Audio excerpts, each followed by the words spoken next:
Welcome to the Capital News. I am your host, Alex Karitis. Today is Thursday, July 23rd, 2020. Thank you so much for joining me. Title of today's podcast, Jobs Data Musical Chairs. It is Thursday. It's a data dump. We get the initial jobless claims, continuing claims. We get the update to the Federal Reserve's balance sheet. So we're going to hit that. That's a typical Thursday podcast here for us. Talk about market performance. A little bit of retaliation from the Chinese in response to the U.S. closing down the Chinese consulate in Houston yesterday, giving them 72 hours to clear house. China responded. That's what we were talking about in part yesterday. Also yesterday, we were talking about dollar danger. Now, net, by the time all the dust settles from all of this COVID-19 pandemic, from the greatest depression that we are in the midst of, fiat currencies are going out of style. That's why governments and central banks are printing all of their fiat currencies like they are going out of style, because they are. And with that, we have the dollar index hitting a 21-month low today. Now, like we were stating yesterday, and like we have stated previously, is there going to be a dollar doom loop where the dollar pulls off a swan song and rallies strongly, perhaps to new heights, which would wreak havoc globally? Or is it just going to continue its descent? Regardless, net, it's going down. All fiat currencies are going down. It's been a race to the bottom for years. It's now on not just overdrive, it's on hyperdrive. Race to the bottom. That too will wreak global havoc, especially here in the United States, because that's what we use. That's the currency we use. They are inflating it away. That's your purchasing power. That's your standard of living. It's going to evaporate. Unless you pick the right investments, unless you hedge yourself, unless you stay diversified, unless you have the right skills to survive what is coming. And just before we get into today's podcast, really for the main purpose, obviously, is the jobs data, just to follow up on another crazy valuation metric, if that's what you want to call it, in this melt-up phase, blow off top, whatever it is. The NASDAQ, okay? The entire market cap of the NASDAQ is now larger. It is now larger than the European Union, which is comprised of, I believe, 27 countries. The NASDAQ is larger than the European Union. Now, how long do you think this can be sustained? Do you think this makes sense? I mean, it's just going to be a matter of time before what? Fang Man, like we go over here all the time, those 7 stocks are going to be larger than the European Union. Just keep this going, and that's where we're going to find ourselves in the not too distant future. Because it's only, what, 5 stocks, really? If you look at the S&P, I saw an interesting article today. It's basically the S&P 5, the largest 5 companies in the S&P 500 against the S&P 495, and guess who's winning? By a long shot, not even close. The S&P 5. The remaining 495 companies in the S&P 500 have barely gone anywhere since April. Okay? So when people want to talk about a stock market or any type of market, it's not. It's a handful of companies. That is not a sustainable system at all. And we know this because we have come to these extremes before, or close to them. They don't end well. Stock market crash in 1929, dot-com bust, what we saw during the Great Financial Crisis, and now it's upon us once again. It's just a matter of time, folks. Just a matter of time. So, to some of the initial jobless claims figures. For the week ending July 18th, seasonally adjusted initial claims, 1,416,000. That is an increase from the previous week of 1,307,000, which was revised up by 7,000 because it was a flat 1.3 million released last week, revised up to 1,307,000 for a week-over-week change of an increase of 109,000. It's a head scratcher. It's because it's sad. It's tragic what is going on. Several months into this pandemic, into the greatest depression, and we are still losing over 1 million jobs per week here. Now, of course, on a net basis, we'll get to that by the end of this podcast here very shortly here as we make our way through this report from the Department of Labor. But nonetheless, markets were still anticipating 1.3. We got 1.4 million. This is not a V-shaped recovery in any stretch of the imagination. It's not even close. And we're 2 weeks away from the July jobs report because that'll come out the first Friday in August. So it's a couple weeks away. With many parts of the country once again on lockdown, shutdown, slow down, it's going to be a devastating jobs report. Unless, of course, they want to fudge the numbers again, which wouldn't be a surprise either. But in all reality, with people losing their jobs, continuing to lose their jobs, we're going back to claiming unemployment insurance. It's not going to be a pretty picture. But we'll find out in a couple weeks what they come up with. Now, with the non-seasonally adjusted numbers, we are now at 1.37 million for the week ending July 18th. That is down 141,000 from the prior week, which was at 1.5 million in change. So that's a good thing on the non-seasonally adjusted number. Seasonally adjusted, not so good. But again, we're going to continue making our way through this report, and we'll see what the net came out to for the week over week. Now, we still have, of course, the Pandemic Unemployment Assistance Program that is there, and we also have the Pandemic Emergency Unemployment Compensation Program that is still in existence. And then we continue to have Congress bickering back and forth as to what next is going to come from another $2 trillion monstrosity that they will call stimulus. Now, as we stated here a few days ago, we stated that there was some reports that there was a civil war within the White House when it came to the president's economic team. Because on the one hand, you have Treasury Secretary Steven Mnuchin arguing, hey, we have to extend that additional $600 a week benefit for people who are unemployed. And on the other hand, you had Larry Kudlow, Chief Economic Advisor, saying, no, we can scrap that. We have to do a payroll tax holiday. That's what we have to do. And we said here, well, if we have to pick between the two as to what was most likely going to happen, Steven Mnuchin was going to win the day because that's quote-unquote free money giving it out to the people, especially those who are not working. Larry, on the other hand, is giving more money, so to speak, or people are allowed to keep more of their income if they're working. But there's also a problem with that, as we mentioned. Payroll taxes fund Social Security, which is a huge contributing factor to our national deficits and thus our national debt. So you want to blow an even bigger hole in one of the largest social programs we have in this country? I don't want Social Security to exist. I want them to get rid of it. But as long as you have it, you have to maintain it. You have to have some sort of solvency. Otherwise, you're going to go back to who? The Federal Reserve and print the money.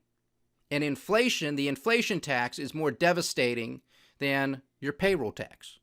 Because at least there again, there is still some sort of production taking place.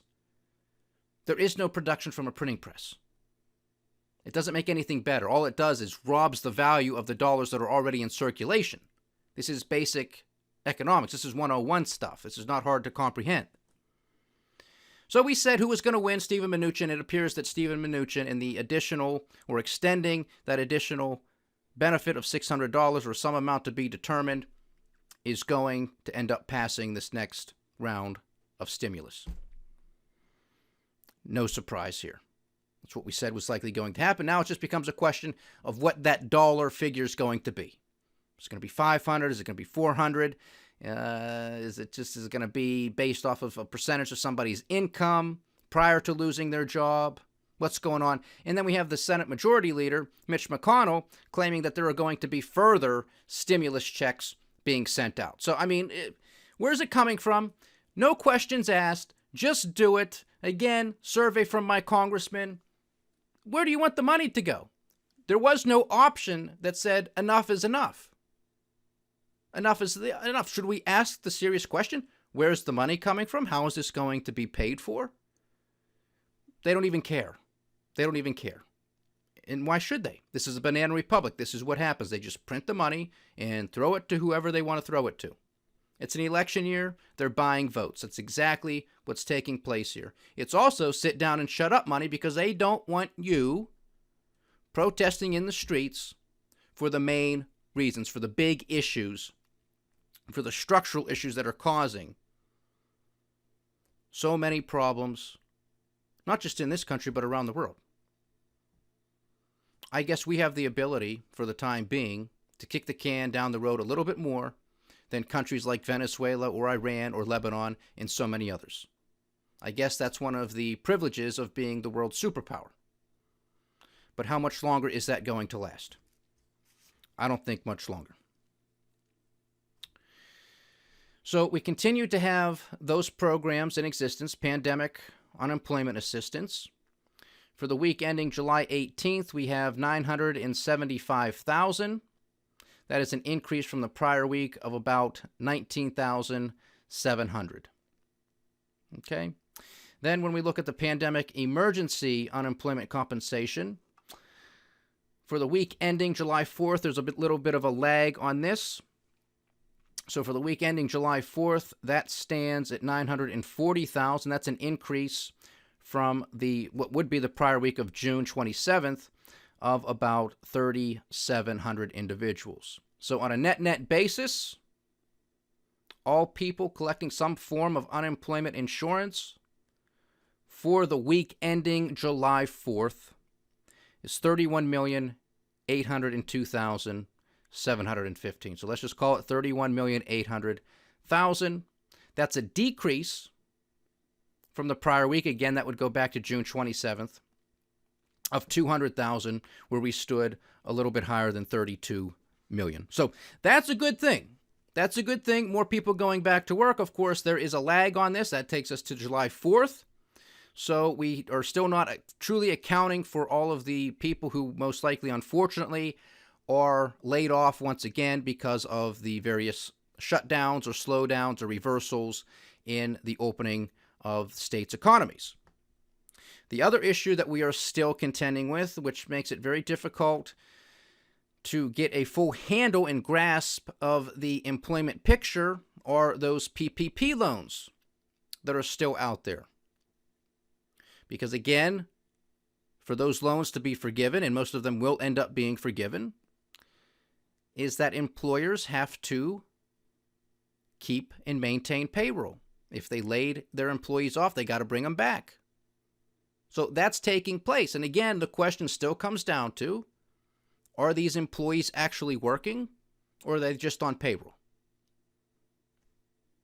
Are they working 40 hours a week like they probably used to, or are they working 30 hours or 20 hours? If they were part-time but now they're on payroll, they were working 30, are they working 20, or are they working 15? What's the true picture? We're not going to know. And we're not going to know until all of these programs are really allowed to lapse. We're not going to know a lot of stuff when it comes to the moratoriums that we were discussing briefly yesterday as well. Student loans, mortgage payments, rent payments. We know there's a massive amount of evictions waiting in the wings. Again, those estimates can range anywhere from 20 million to 28 million people could be evicted. And a little context, great financial crisis, which at the crux, was a real estate fiasco. Over the course of a couple years, 10 million Americans were evicted. 10 million. We have experts predicting 20 to 28 million over the course of the next few months. Even if they're wrong, even if you say, okay, well, 50% of that at the low end of 20 takes you right back to the great financial crisis. That's how devastating this is. Can be, and most likely, unfortunately, will be.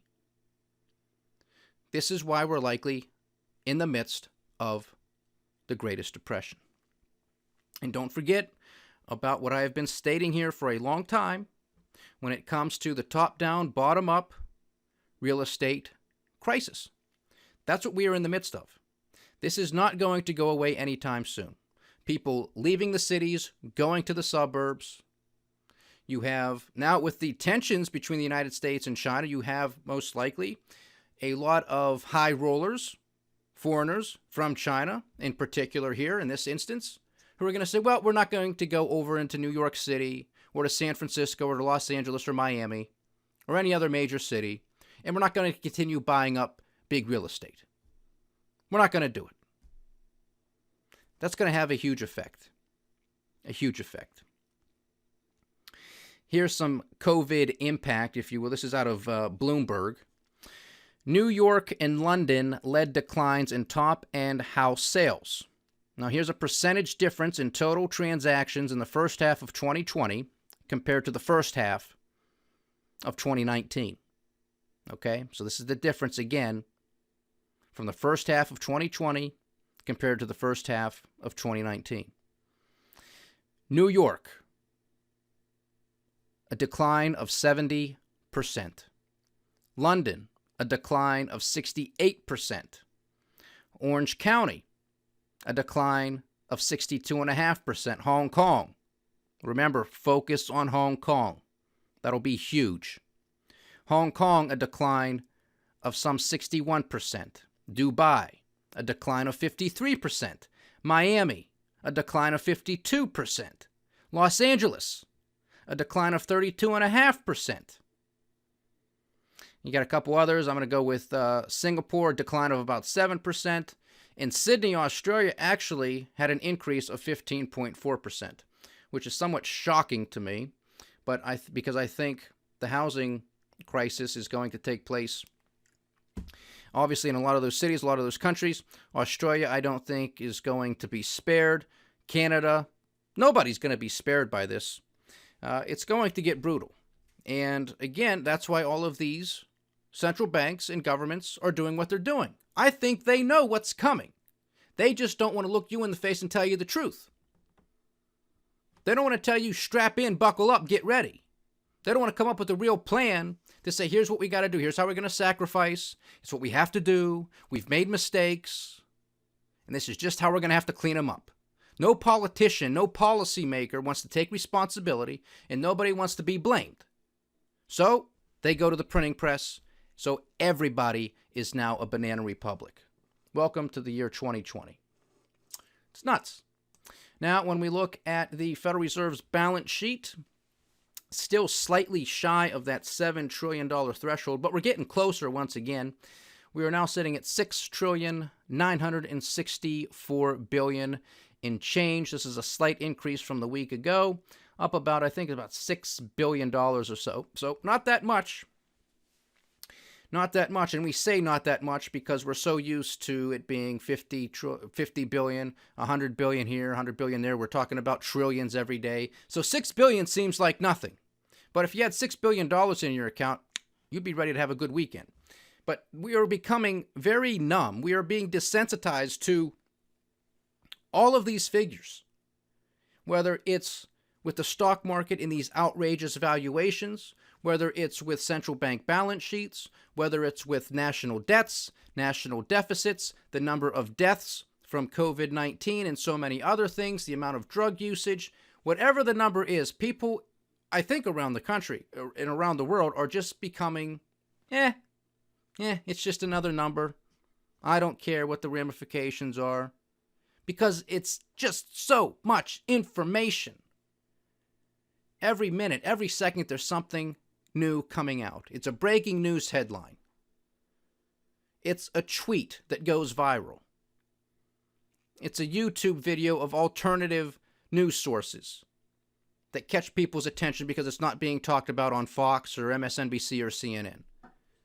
There's so much information out there, and it becomes that much more difficult to decipher what's true and what's false. That's why I like to go straight to the data, look under the hood, do some analysis, and have a discussion about it. Because it's very difficult to know who and what to believe. And again, even these figures, it's what's reported from the government, straight from the government, but still, it's the jobs data musical chairs with what we're talking about today. All of these distortions. Businesses, entrepreneurs, everybody's got to make decisions. Garbage in, garbage out. You got bad data, you're going to make bad decisions.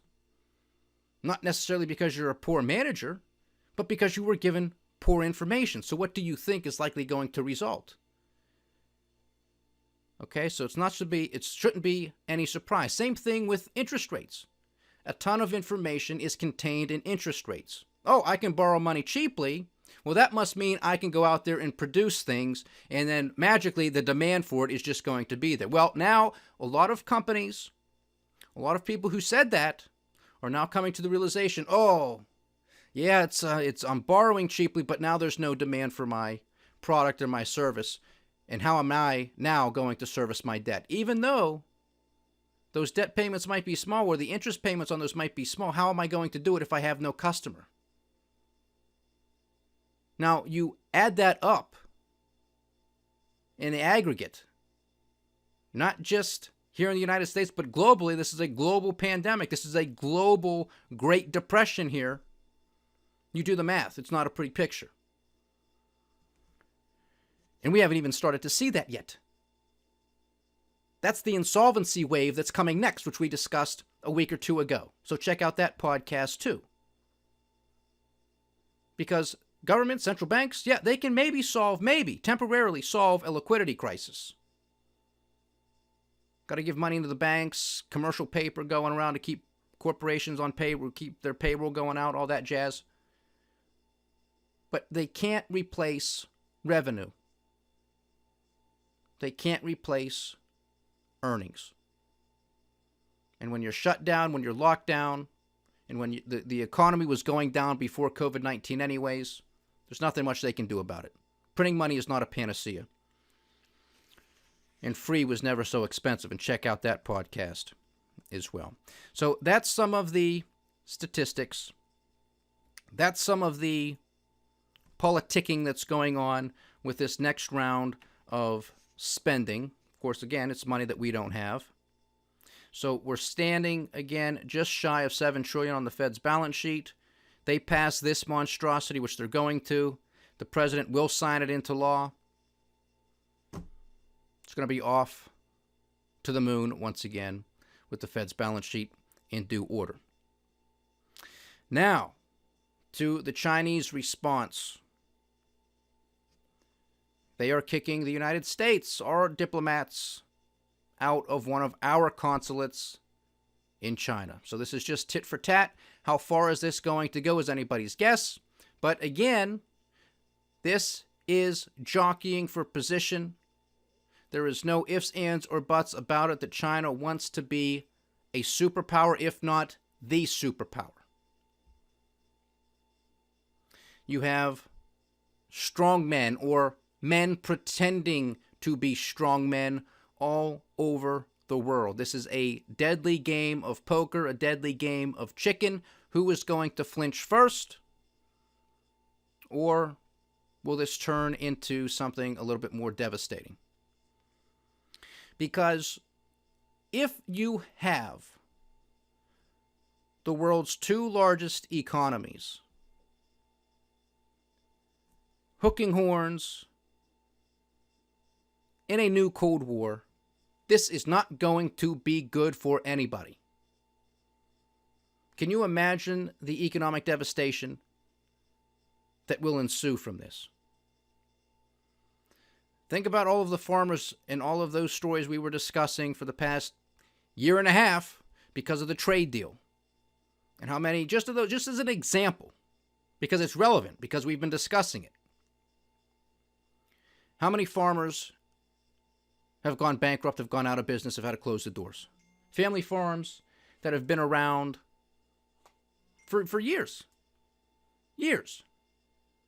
Closing up shop because of what's taking place. And that's when we were told by the president, by the White House, that everything was great. Everything was great.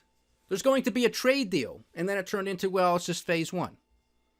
Now it's pretty much off the table, and the president himself has admitted that he's not really overly concerned with having a trade deal with China anymore.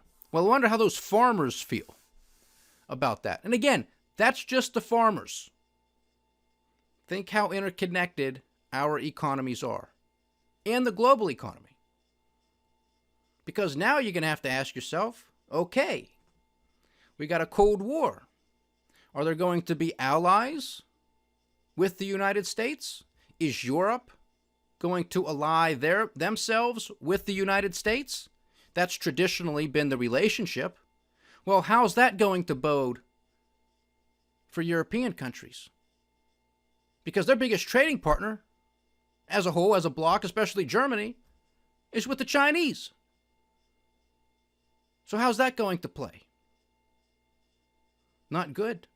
Especially not in the short term. Especially not in the short term. Especially not at the same time we are in the midst of the Greatest Depression. This will just be prolonged that much longer. I hope these countries, our nations, can get along with each other, because there is so much more prosperity in peace than there is in war. But when you have so much insanity taking place, countries revert to war. They revert to conflict because it's a distraction. Again, this is their playbook. They've done this time and time and time again, and looks like they're going to do it again. Don't fall for it. Don't let them drag us into another war. We can't afford it, and we shouldn't want it. Just to look like a strong guy. Not for me. Not for me. Can't do it. But it is the year 2020. Don't be surprised. Because barring an alien invasion or asteroids hitting us or tsunamis knocking out a country, I mean, that's really only that's left. Because we got locusts, we've had earthquakes, we have fires, we have a global pandemic, we had a stock market crash. I mean, the list goes on and on. So we're just missing a few things. An alien invasion, asteroids hitting us, nuclear warfare, and a tsunami knocking out a country or something. That's pretty much all that's remaining. That's how crazy this is. Hits just keep on coming. But that makes it interesting. Jobs data, musical chairs, another one in the books. Pay attention. In a couple weeks, we will have that jobs report out for July. I will catch you guys here tomorrow. Enjoy your day. Stay diversified, stay vigilant, and stay with the Capital News. I am Alex Karitis. Godspeed.